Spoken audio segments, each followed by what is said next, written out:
नमस्कार शेतकरी मित्रांनो, स्वागत आहे आपलं इंजिनियर शेतकरी या यूट्यूब चॅनलवरती. आज आपण सोयाबीन पिकासाठी शेवटची फवारणी कोणती करावी, सोयाबीनची शेवटची फवारणी कधी करावी, सोयाबीनची शेवटची फवारणीसाठी औषधे कुठली घ्यावेत, ही सर्व माहिती जाणून घेण्यासाठी व्हिडिओला शेवटपर्यंत नक्की पहा. तर मित्रांनो, सोयाबीनची शेवटची फवारणी का करावी लागते याचं उत्तर आपण जाणून घेऊया. शेतकरी मित्रांनो, सोयाबीन पिकाच्या शेंगावस्थेत शेंग पोखरणारी अळी खूप नुकसान करते. तसेच सोयाबीन शेंगावर बुरशीजन्य रोगाचा प्रादुर्भाव होऊन सोयाबीन शेंग करपून जाते व सोयाबीन उत्पादनात मोठी घट झालेली पाहायला मिळते. त्यामुळे सोयाबीन पिकात शेवटची फवारणी करावी लागते.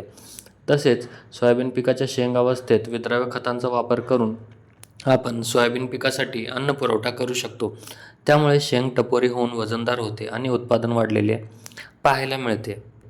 तर मित्रांनो, जाणून घेऊया सोयाबीन तिसरी फवारणी कधी करावी. अनेक सोयाबीन उत्पादक शेतकऱ्यांना प्रश्न पडतो की सोयाबीन पिकाच्या कोणत्या अवस्थेत किंवा सोयाबीन लागवडीपासून किती दिवसानंतर शेवटची फवारणी करावी. तर मित्रांनो, सोयाबीन लागवडीपासून 65 ते 70 दिवसाच्या दरम्यान शेवटची फवारणी करावी किंवा 30 ते 40% शेंग भरण्याच्या अवस्थेत शेवटची फवारणी करून घ्यावी. तर मित्रांनो, जाणून घेऊया सोयाबीन शेंग भरण्याच्या अवस्थेत शेवटच्या फवारणीचे फायदे. शेंग अवस्थेत शेंगा पोखरणाऱ्या अळीचा वेळीच बंदोबस्त होतो.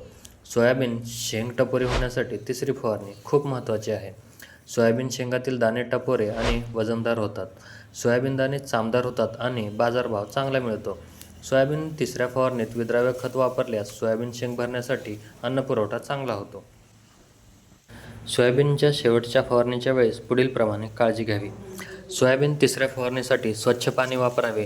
कीटकनाशक प्रमाण कमी किंवा जास्त करू नये. द्रावण चांगले मिक्स करून घ्यावे. द्रावण फुटले असेल तर असे द्रावण फवारणीसाठी वापरू नये. पावसाचे वातावरण असेल तर फवारणीमध्ये स्टिकर नक्की वापरावे. आपल्या शेतकरी मित्रांना हाच मोठा प्रश्न पडलेला असतो की सोयाबीनमध्ये शेवटची फवारणी कोणती घ्यावी, त्यासाठी औषधे कोणते वापरावेत. तर मित्रांनो, सोयाबीनची शेवटची फवारणी ही सोयाबीन पिकाच्या 30 ते 40% शेंग भरण्याच्या अवस्थेत करावी किंवा सोयाबीन लागवडीपासून 65 ते 70 दिवसाच्या दरम्यान करावी. शेतकरी मित्रांनो, आपली ही शेवटची फवारणी असल्यामुळे अधिक दिवस रिझल्ट देणाऱ्या कीटकनाशकाचाच वापर आपण करावा.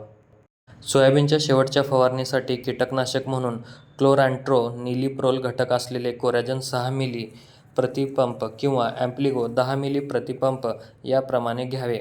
तसेच सोयाबीन शेंग अवस्थेत शेंग पोसण्यासाठी 0050 हे विद्राव्य खत 100 ग्राम प्रति पंप घ्यावे. तसेच शेंगावर ठिपके किंवा करपा रोग दिसून आल्यास साप बुरशीनाशक 40 ग्राम प्रति पंप किंवा हारू बुरशीनाशक 40 ग्राम प्रति पंप याप्रमाणे घ्यावे.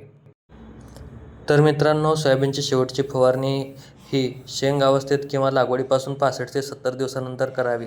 ही फवारणी शेंग पोखरणाऱ्या अळीचा बंदोबस्त, शेंग टपोरे होणे, तसेच दाण्यांचं वजन वाढणे आणि चांगला बाजारभाव यासाठी महत्त्वाची आहे.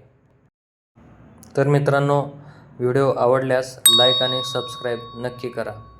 धन्यवाद. भेटूया पुढच्या व्हिडिओमध्ये.